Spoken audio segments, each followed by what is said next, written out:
Hi friends, ಎಲ್ರಿಗೂ ನಮಸ್ಕಾರ. Welcome to Triveni's kitchen.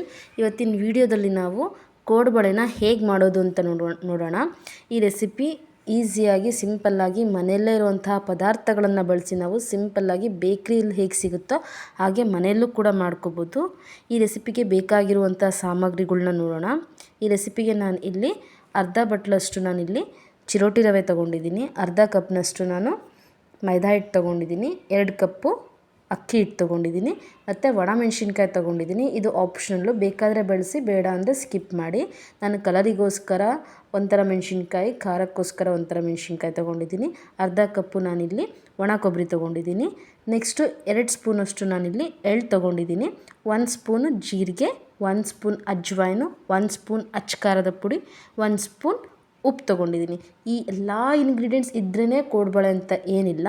ನಮಗೆ ಚಿರೋಟಿ ರವೆ, ಮೈದಾ ಹಿಟ್ಟು, ಅಕ್ಕಿ ಹಿಟ್ಟಿದ್ರೆ ನಮ್ಮದು ಕೋಡುಬಳೆ ಅದನ್ನು ತುಂಬಾ ಚೆನ್ನಾಗಿ ಬರುತ್ತೆ. ಈ ಎಲ್ಲ ಇಂಗ್ರೀಡಿಯೆಂಟ್ಸ್ ಹಾಕಿದರೆ ಇನ್ನೂ ರುಚಿಯಾಗಿ ಬರುತ್ತೆ. ಸೊ ಈಗ ನಾವು ಫಸ್ಟು ಈ ಚಿರೋಟಿ ರವೆ, ಮೈದಾ ಹಿಟ್ಟು ಮತ್ತು ಅಕ್ಕಿ ಹಿಟ್ಟನ್ನ ಏನು ಮಾಡಬೇಕಾಗುತ್ತೆ ಅಂದರೆ ಒಂದು ಸ್ವಲ್ಪ ಬಿಸಿ ಮಾಡ್ಕೋಬೇಕಾಗುತ್ತೆ. ತುಂಬ ರೋಸ್ಟ್ ಮಾಡ್ಕೊಳ್ಳೋದೇನು ಬೇಡ, 1 ಮಿನಿಟ್ ಆಗೋಷ್ಟು ಹುರ್ಕೊಂಡ್ರೆ ಸಾಕು. ಸೊ ಈಗ ಇದು ನಾನು ಹುರ್ಕೊಳ್ತಾ ಇದ್ದೀನಿ. ಈಗ ಇದು ಸ್ವಲ್ಪ ಬೆಚ್ಚಗಾಗಿದೆ. ನೆಕ್ಸ್ಟ್ ಅಷ್ಟರಲ್ಲಿ ಏನು ಮಾಡೋಣ ಅಂತಂದರೆ ಒಂದು ಮಿಕ್ಸಿ ಜಾರ್ಗೆ ಒಣ ಕೊಬ್ಬರಿ ಮತ್ತು ಒಣಮೆಣ್ಸಿನ್ಕಾಯಿ ಹಾಕಿ ರುಬ್ಕೊಳ್ಳೋಣ. ನೋಡಿ, ಈ ಕನ್ಸಿಸ್ಟೆನ್ಸಿಯಲ್ಲಿ ರುಬ್ಕೊಂಡ್ರೆ ಸಾಕು. ನೆಕ್ಸ್ಟ್ ಒಂದು ಬೌಲ್ ತೊಗೊಂಡು ಈ ಬೌಲ್ಗೆ ಏನು ಹುರಿದಿಟ್ಕೊಂಡಿದ್ವಲ್ಲ ಚಿರೋಟಿ ರವೆ, ಅಕ್ಕಿ ಹಿಟ್ಟು, ಮೈದಾ ಹಿಟ್ಟು, ಆ ಮಿಶ್ರಣನ ಎಲ್ಲ ನಾವೇನು ಮಾಡೋಣ, ಈ ಬೌಲ್ಗೆ ಹಾಕೋಣ. ಈಗ ಇದಕ್ಕೆ ನಾವು ಅಚ್ಚ ಪುಡಿ, ಅಜ್ವಾಯಿನು, ಎಳ್ಳು, ಜೀರಿಗೆ, ಉಪ್ಪು ಎಲ್ಲದನ್ನು ಹಾಕಿ ಮತ್ತು ರುಬ್ಬಿಟ್ಕೊಂಡಿರುವಂತಹ ಒಣ ಕೊಬ್ಬರಿ ಮತ್ತು ಒಣಮೆಣ್ಸಿನ್ಕಾಯಿ ಮಿಶ್ರಣ ಕೂಡ ಹಾಕೋಣ. ಒಂದು ಒಳ್ಳೆ ಮಿಕ್ಸ್ ಕೊಟ್ಕೊಂಡು ಈಗ ನಾವು ಕಾದಿರುವಂತಹ ಎಣ್ಣೆ, ಅಂದರೆ ತುಂಬ ಕಾಯಿಸಿರುವಂತಹ ಎಣ್ಣೆ ಒಂದು 4 ಟೇಬಲ್ ಸ್ಪೂನಷ್ಟು ಹಾಕ್ಕೊಳ್ಳೋಣ. ಈಗ ಸ್ಪೂನ್ ತೊಗೊಂಡು ಮಿಕ್ಸ್ ಮಾಡ್ಕೊಳ್ಳಿ, ಬಿಸಿ ಇರುತ್ತೆ, ಕೈಯಲ್ಲಿ ಮಿಕ್ಸ್ ಮಾಡೋದಕ್ಕೆ ಹೋಗಬೇಡಿ.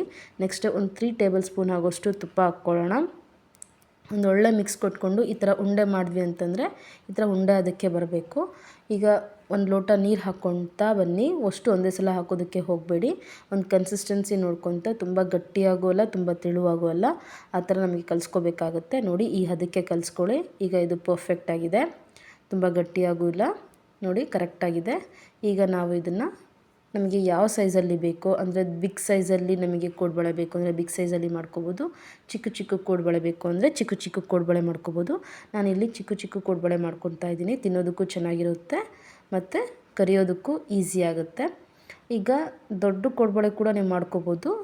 ಚಿಕ್ಕ ಚಿಕ್ಕ ಕೋಡುಬಳೆಗೆ ಸ್ವಲ್ಪ ಟೈಮ್ ಜಾಸ್ತಿ ಹಿಡಿಯುತ್ತೆ. ಸೊ ಈಗ ಎಲ್ಲ ಕೋಡುಬಳೆ ನಾನಿಲ್ಲಿ ಮಾಡ್ಕೊತಾ ಇದ್ದೀನಿ. ಎಲ್ಲ ಕೋಡುಬಳೆ ರೆಡಿಯಾಗಿದೆ. ನೋಡಿ, ಎಲ್ಲ ಕೋಡುಬಳೆ ರೆಡಿಯಾಗಿದೆ. ಈಗ ಇಲ್ಲಿ ಎಣ್ಣೆ ಕೂಡ ಕಾದಿದೆ.